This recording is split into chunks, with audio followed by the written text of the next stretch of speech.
आज हम बात करने वाले हैं डाइनिंग फिलोसोफर प्रॉब्लम के बारे में। तो आज हम देखेंगे डाइनिंग फिलोसोफर प्रॉब्लम क्या है, इसका सोल्यूशन क्या है और उस सोल्यूशन से रिलेटेड कुछ इश्यूज हैं उनके बारे में देखेंगे। तो पहले देखते हैं कि डाइनिंग फिलोसोफर प्रॉब्लम है क्या। तो डाइनिंग फिलोसोफर प्रॉब्लम जो है, वहाँ पे हम एक सिचुएशन लेके चलते हैं जहाँ पे बहुत ज़्यादा रिसोर्सेज भी हैं और बहुत ज़्यादा प्रोसेसेस भी हैं। अब वो प्रोसेसेस जो हैं वो कैसे उन रिसोर्सेज को यूटिलाइज करेंगी वो देखेंगे। तो यहाँ पे जो एग्जांपल है वो कुछ इस तरह से है कि यहाँ पे हमारे पास 5 फिलोसोफर्स हैं और बीच में एक प्लेट पड़ी है। वो कुछ भी हो सकता है क्वेश्चन के अकॉर्डिंग। यहाँ पे नूडल्स लिखा हुआ है, कई जगह पे राइस लिखा होगा, कहीं पे कुछ भी लिखा हो सकता है। और यहाँ पे चॉपस्टिक लिखा है, कई जगह पे फॉक होगा या फिर स्पून होगा। तो 5 फिलोसोफर्स हैं हमारे पास, 5 ही चॉपस्टिक्स हैं और एक प्लेट है बीच में नूडल्स की। अब हर फिलोसोफर को नूडल्स को अगर खाना है तो उसे 2 चॉपस्टिक्स चाहिए। तो जो चॉपस्टिक्स हैं वो रिप्रेजेंट कर रही हैं हमारे रिसोर्सेज को। अब क्योंकि 5 ही हमारे पास चॉपस्टिक्स हैं, तो किस तरह से जो प्रोसेसेस हैं या किस तरह से जो फिलोसोफर है वो चॉपस्टिक्स को उठाए कि उस बाकियों के साथ कोई प्रॉब्लम ना हो। तो हम ये मान के चलते हैं कि फिलोसोफर जो है वो 2 फंक्शनैलिटीज़ को परफॉर्म करता है, या तो वो थिंक करता है या वो ईट करता है। अब थिंकिंग के टाइम पे तो कोई प्रॉब्लम नहीं है, थिंकिंग सारे कर सकते हैं, पर ईटिंग के टाइम पे एक ही फिलोसोफर जो है वो खाना खा सकता है, क्योंकि जो चॉपस्टिक्स हैं उसे 2 चाहिए होंगी। तो वो हम देखेंगे इसका सल्यूशन क्या है।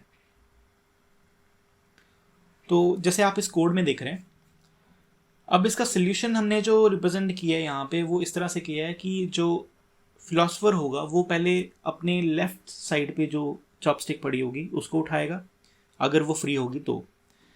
फिर वो अपने राइट साइड वाली चॉपस्टिक को उठाएगा। अब ये जो काउंटिंग आपको दिख रही है, क्योंकि टेबल जो है वो सर्कुलर है, तो अगर एक साइड से उसने फर्स्ट नंबर चॉपस्टिक उठाई है तो दूसरी तरफ से वो उठाएगा 5th नंबर। क्योंकि सर्कुलर है तो लेफ्ट और राइट को अगर कंसिडर करें तो फर्स्ट और 5th को उठाएगा, और फर्स्ट और 5th को उठाने के बाद वो ईट करेगा। अब वो जब वो ईट कर रहा होगा उस टाइम पे बाकी कोई भी फिलोसोफर जो है वो इसमें एंटर नहीं कर सकता या फिर चॉपस्टिक को नहीं उठा सकता। उसके बाद जब उसकी ईटिंग खत्म हो जाएगी तो वो लेफ्ट चॉपस्टिक को भी रख देगा और राइट चॉपस्टिक को भी रख देगा। उसके बाद वो थिंक करना शुरू कर देगा, और जब वो थिंक करना शुरू करेगा तब कोई नेक्स्ट जो प्रोसेस है वो दोबारा से इस फेज में आ सकती है, इस प्रोसेस में आ सकती है, और दोबारा से अपने लेफ्ट और राइट वाले चॉपस्टिक को उठा के ईट करना शुरू कर सकती है। तो ये इसका सोल्यूशन है, पर इसके साथ भी कुछ प्रॉब्लम्स हैं जो हमें फेस करनी पड़ सकती हैं। तो जो प्रॉब्लम है वो है कि अगर ज़्यादा फिलोसफर्स को भूख लगी हुई है और उन्होंने एक साथ सभी ने खाना शुरू कर दिया तो, या एक से ज़्यादा जो है उन्होंने चॉपस्टिक उठा ली, तो उस टाइम पे क्या होगा। तो अगर किसी ने चॉपस्टिक उठा के रख ली, मतलब लेफ्ट उठा के रख ली और राइट का वो वेट कर रहा है, तो साइकिल इस तरह से चलेगा कि डेडलॉक लग जाएगा और कोई भी फिलोसोफर जो है वो खाना नहीं खा पाएगा प्रॉपर तरीके से। तो ये एक इशू है।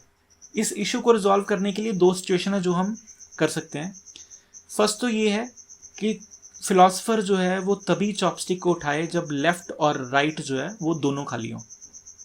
अब लेफ्ट राइट का मतलब कि वहाँ पे कोडिंग में क्या था कि पहले लेफ्ट उठा रहा था और फिर राइट उठा रहा था, पर होना क्या चाहिए कि पहले चेक होना चाहिए कि लेफ्ट भी खाली है और राइट भी खाली है, तभी वो लेफ्ट उठाएगा उसके बाद राइट उठाएगा। और दूसरा केस है कि हम 5 फिलोसफर्स को बिठाएं ही ना टेबल पे, हम 4 फिलोसफर्स को बिठाएं, तो उससे जो प्रॉब्लम है वो हमारी सॉल्व हो जाएगी। तो ये था डाइनिंग फिलोसोफर प्रॉब्लम। तो अगर आपको इससे रिलेटेड कोई भी इशू है तो आप प्लीज़ कमेंट सेक्शन पे कमेंट करिए, और इसी तरह की और वीडियोस देखने के लिए सब्सक्राइब करिए AS नोट्स।